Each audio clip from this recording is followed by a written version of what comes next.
Hi everybody. I was preparing onions to caramelize them, and I got to thinking maybe y'all would like to know how I do it. So I grabbed my phone and I'm going to show you how I do it. I've ordered a bunch of onions from the store, and so I cut the ends off and cut them in quarters, and now I'm taking the onion peels off and I'm saving them. I will put those in a Ziploc bag when I'm done and put them in the freezer, and then when I have other vegetable pairings I will make a vegetable broth and can that.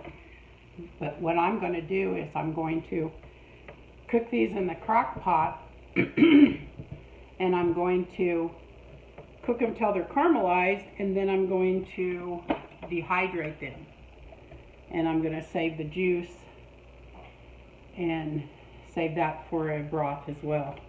So I have my slap chopper thingy, and this thing is working great. Way better than chopping these things by hand. I don't think I would do it if I had to do it by hand. So these real thin ones I don't use because they just don't chop good. So I have my thing full, and then I'm going to just put it in my crock pot, and I will continue cutting up my onions.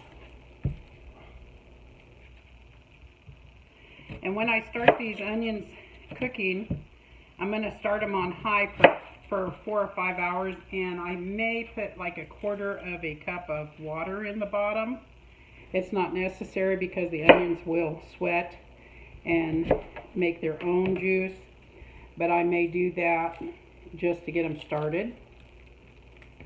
So I thought I would just share that with you. Anyway, after 4 or 5 hours, then I'm going to turn it on low and stir it every once in a while. I'm going to stir it fairly often when it's on high, and then when I turn it to low, I don't have to stir it quite as often, but I will continue to stir it occasionally.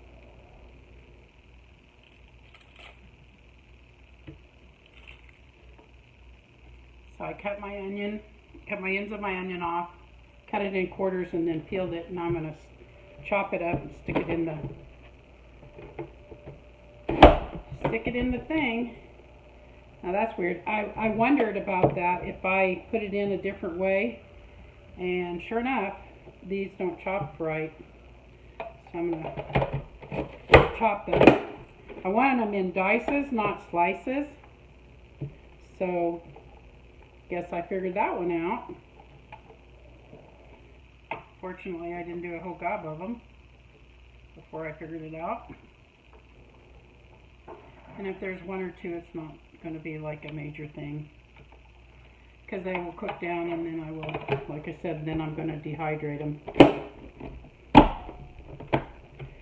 So when you put them in there, the lines run across this way. Put them in like this so that it chops right. Otherwise, if you put them in like this, then it makes a long thing, I found out. So lay them on the side and chop them. I love this thing. It's just like so easy to use. And I normally do a couple of onions and then put them in here. It looks like I got room for a few more onions. They do cook down, so I can put extra in there, and I have a smaller crock pot that I'm also going to do because I want to get all my onions done at once instead of doing it in shifts or whatever, because I do have a couple of dehydrators, so I can use them all at once if I need to. Some people slice them in those longer slices like I showed you, but since I'm dehydrating this, I want them to be more like the diced onions like I use.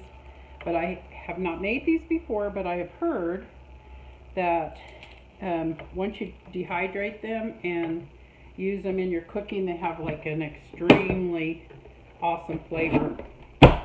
So that's something I'm going to be finding out.